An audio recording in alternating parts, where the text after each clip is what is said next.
A paz do Senhor, sejam bem-vindos a mais uma leitura da Bíblia. Hoje vamos ler o livro de Marcos, capítulo 13 e 14. Capítulo 13. Jesus fala da destruição do templo.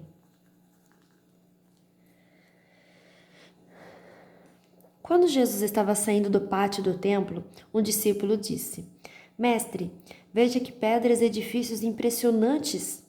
Jesus respondeu: Você está vendo estes enormes edifícios? Pois aqui não ficará uma pedra em cima da outra, tudo será destruído.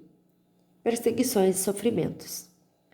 Jesus estava sentado no Monte das Oliveiras, olhando para o templo, quando Pedro, Tiago, João e André lhe perguntaram em particular: Conte para nós quando é que isso vai acontecer? Que sinal haverá para mostrar quando é que todas essas coisas vão começar? Então Jesus começou a ensiná-los. Ele disse: Tomem cuidado para que ninguém engane vocês, porque muitos vão aparecer fingindo ser eu e dizendo: Eu sou o Messias, e enganarão muitas pessoas. Não tenham medo quando ouvirem o barulho de batalhas ou notícias de guerras. Tudo isso vai acontecer, mas ainda não será o fim. Uma nação vai guerrear contra outra e um país atacará outro. Em vários lugares haverá tremores de terra e falta de alimentos. Essas coisas serão como as primeiras dores de parto. Vocês precisam ter cuidado, porque serão presos e levados aos tribunais e serão chicoteados nas sinagogas, por serem meus seguidores. Vocês serão levados aos governadores e reis para serem julgados, e falarão a eles sobre o Evangelho. Pois antes de chegar ao fim, o Evangelho precisa ser anunciado a todos os povos. Quando prenderem e entregarem vocês às autoridades, não fiquem preocupados antes da hora com o que irão dizer. Quando chegar o momento, digam o que Deus lhes der para dizer, porque as palavras que disserem não serão de vocês mesmos, mas virão do Espírito Santo. Muitos entregarão seus próprios irmãos para serem mortos, e os pais entregarão os filhos, e os filhos ficarão contra os pais e os matarão. Todos odiarão vocês por serem meus seguidores, mas quem ficar firme até o fim será salvo. O grande sofrimento. E Jesus continuou: Vocês verão um grande terror no lugar onde não deveria estar. Que o leitor entenda o que isso quer dizer. Então os que estiverem na região da Judéia, que fujam para os montes. Quem estiver em cima da sua casa no terraço, que fuja logo e não entre para pegar nada. Quem estiver no campo, que não volte para casa a fim de buscar as suas roupas. Ai das mulheres grávidas e das mães com criancinhas naqueles dias.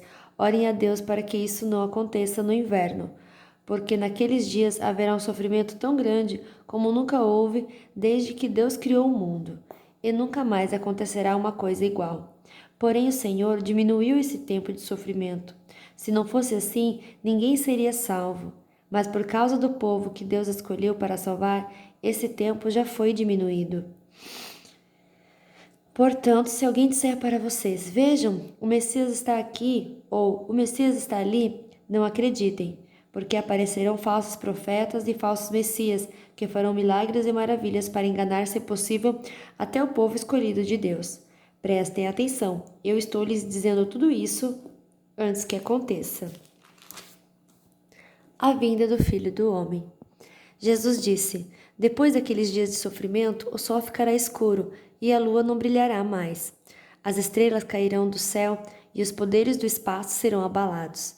Então o Filho do Homem aparecerá, descendo nas nuvens com grande poder e glória. Ele mandará os anjos aos quatro cantos da terra e reunirá os escolhidos de Deus de um lado do mundo até o outro. A lição da figueira. Jesus disse ainda: Aprendam a lição que a figueira ensina. Quando seus ramos ficam verdes e as folhas começam a brotar, vocês sabem que está chegando o verão. Assim também, quando virem acontecer essas coisas, fiquem sabendo que o tempo está perto, pronto para começar. Eu afirmo a vocês que isso é verdade. Essas coisas vão acontecer antes de morrerem todos os que agora estão vivos. O céu e a terra desaparecerão, mas as minhas palavras ficarão para sempre. O dia e a hora. E Jesus terminou dizendo: Mas ninguém sabe nem o dia nem a hora em que tudo isso vai acontecer, nem os anjos do céu, nem o Filho, mas somente o Pai. Vigiem e fiquem alertas, pois vocês não sabem quando chegará a hora. Será como um homem que sai de casa e viaja para longe, Mas antes de ir, dá ordens, distribui o trabalho entre os empregados e manda o porteiro ficar de vigia. Então vigiem, pois vocês não sabem quando o dono da casa vai voltar, se será à tarde ou à meia-noite, ou de madrugada ou de manhã. Se ele chegar de repente, que não encontre vocês dormindo. O que eu lhes digo, digo a todos: fiquem vigiando. Capítulo 14. O plano para matar Jesus. Faltava 2 dias para a festa da Páscoa e a festa dos pães sem fermento. Os chefes dos sacerdotes e os mestres da lei procuravam um jeito de prender Jesus em segredo e matá-lo. Eles diziam: não vamos fazer isso durante a festa para não haver uma revolta no meio do povo. Jesus em Betânia. Jesus estava no povoado de Betânia, sentado à mesa na casa de Simão, o leproso. Então uma mulher chegou com um frasco feito de alabastro, cheio de perfume, de nardo puro, muito caro. Ela quebrou o gargalo do frasco e derramou o perfume na cabeça de Jesus. Alguns que estavam ali ficaram zangados e disseram uns aos outros: que desperdício! Esse perfume poderia ter sido vendido por mais de 300 moedas de prata, que poderiam ser dadas aos pobres. Eles criticavam a mulher com dureza. Mas Jesus disse: deixem esta mulher em paz. Por que é que vocês a estão aborrecendo? Ela fez para mim uma coisa muito boa, pois os pobres estarão sempre com vocês, e em qualquer ocasião que vocês quiserem, poderão ajudá-los. Mas eu não estarei sempre com vocês. Ela fez tudo o que pôde, pois antes da minha morte veio perfumar o meu corpo para o meu sepultamento. Eu afirmo a vocês que isto é verdade. Em qualquer lugar do mundo onde o evangelho for anunciado, será contado o que ela fez e ela será lembrada. Judas traz Jesus. Judas Iscariotes, que era um dos 12 discípulos, foi falar com os chefes dos sacerdotes para combinar como entregaria Jesus a eles. Quando ouviram o que ele disse, eles ficaram muito contentes e prometeram dar dinheiro a ele. Assim, Judas começou a procurar uma oportunidade para entregar Jesus. Jesus comemora a Páscoa. No primeiro dia da festa dos pães sem fermento, em que os judeus matavam carneirinhos para comemorarem a Páscoa, os discípulos perguntaram a Jesus: onde é que o Senhor quer que a gente prepare o jantar de Páscoa para o Senhor? Então Jesus enviou 2 discípulos com a seguinte ordem: vão até a cidade, lá irá se encontrar com vocês um homem que está carregando um pote de água. Vão atrás desse homem e digam ao dono da casa em que ele entrar que o mestre manda perguntar: onde fica a sala em que eu e os meus discípulos vamos comer o jantar da Páscoa? Então ele mostrará a vocês, no andar de cima, uma sala grande, mobiliada e arrumada para o jantar. Preparem ali tudo para nós. Os 2 discípulos foram até a cidade e encontraram tudo como Jesus tinha dito. Então prepararam o jantar de Páscoa. Quando anoiteceu, Jesus chegou com os 12 discípulos. Enquanto estava à mesa, no meio do jantar, ele disse: eu afirmo a vocês que isto é verdade. Um de vocês que está comendo comigo vai me trair. Eles ficaram tristes e um por um começaram a perguntar: o Senhor não está achando que sou eu, está? Jesus respondeu: é um de vocês, é o que está comendo no mesmo prato que eu. Pois o Filho do Homem vai morrer de maneira como dizem as Escrituras Sagradas.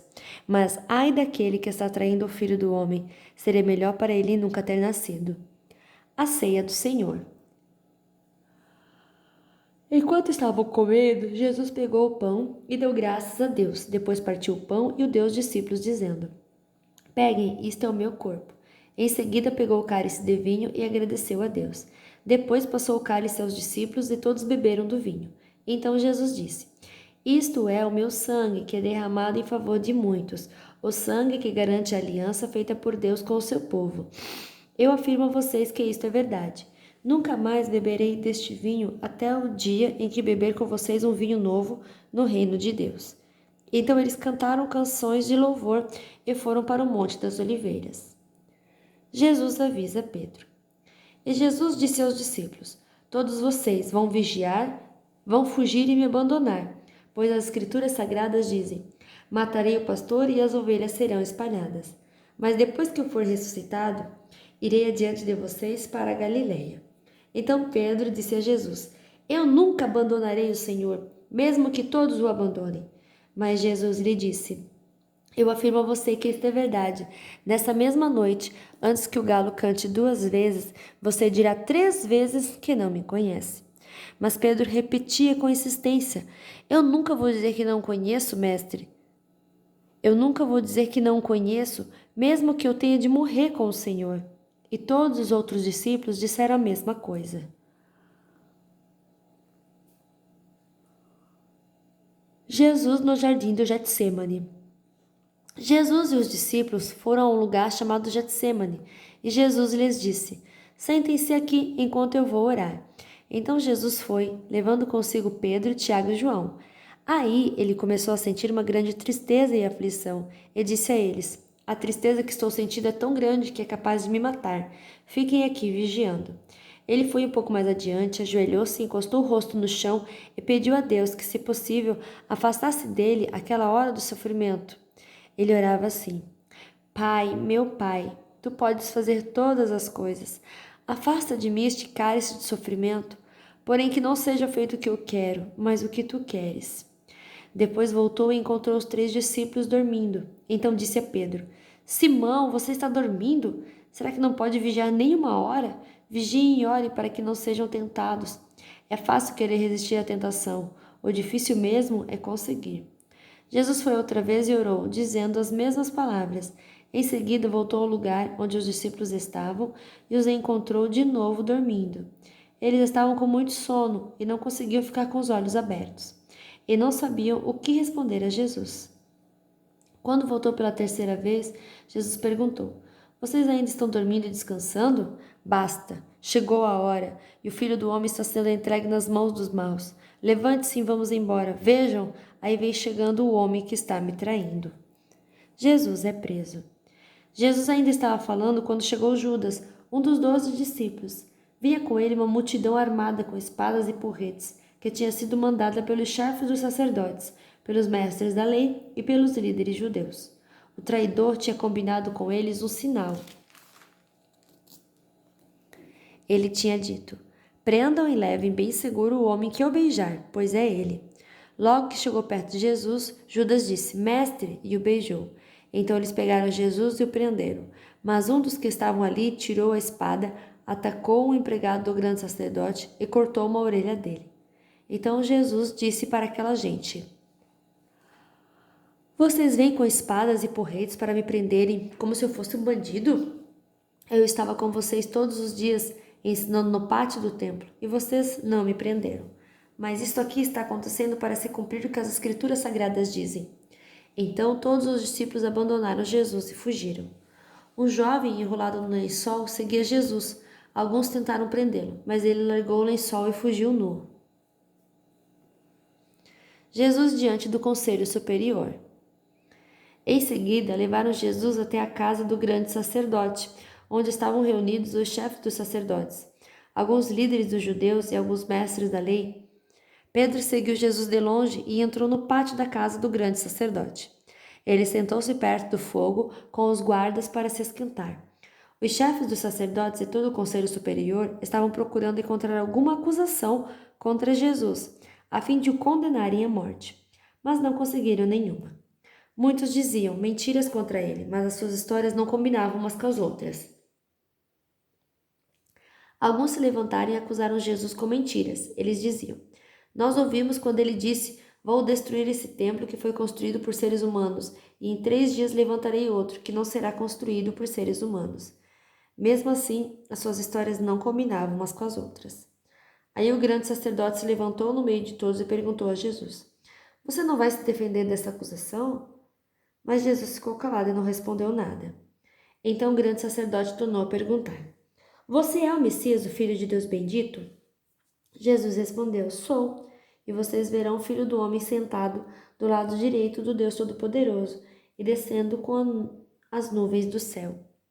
Aí o grande sacerdote rasgou suas próprias roupas e disse: Não precisamos mais de testemunhas. Vocês ouviram esta blasfêmia contra Deus, então o que resolvem? Todos estavam contra Jesus, e aí o condenaram à morte. Então alguns começaram a cuspir nele, cobriam o rosto dele, dando bofetadas nele e perguntavam: Quem foi que bateu em você? Adivinhe? E também os guardas o pegaram e lhe deram bofetadas. Pedro nega Jesus. Pedro ainda estava lá embaixo no pátio, quando apareceu uma das empregadas do grande sacerdote. Ela viu Pedro se esquentando perto do fogo, olhou bem para ele e disse: Você também estava com Jesus de Nazaré. Mas ele negou, dizendo: Eu não o conheço, não sei do que você está falando. e saiu para o corredor. Naquele momento o galo cantou. Quando a empregada viu Pedro ali, começou a dizer aos que estavam perto: Este homem é um deles! Mas ele negou outra vez. Pouco depois, as pessoas que estavam ali disseram de novo a Pedro: Não há dúvida de que você é um deles, pois você também é da Galileia. Aí Pedro disse: Juro que não conheço esse homem de quem vocês estão falando. Que Deus me castigue se não estou dizendo a verdade. Naquele instante o galo cantou pela segunda vez, e Pedro lembrou que Jesus lhe tinha dito: Antes que o galo cante 2 vezes, você dirá 3 vezes que não me conhece. Então Pedro caiu em si e começou a chorar. Fim nossa leitura de hoje. Que Deus abençoe a sua vida poderosamente e até amanhã. Tchau!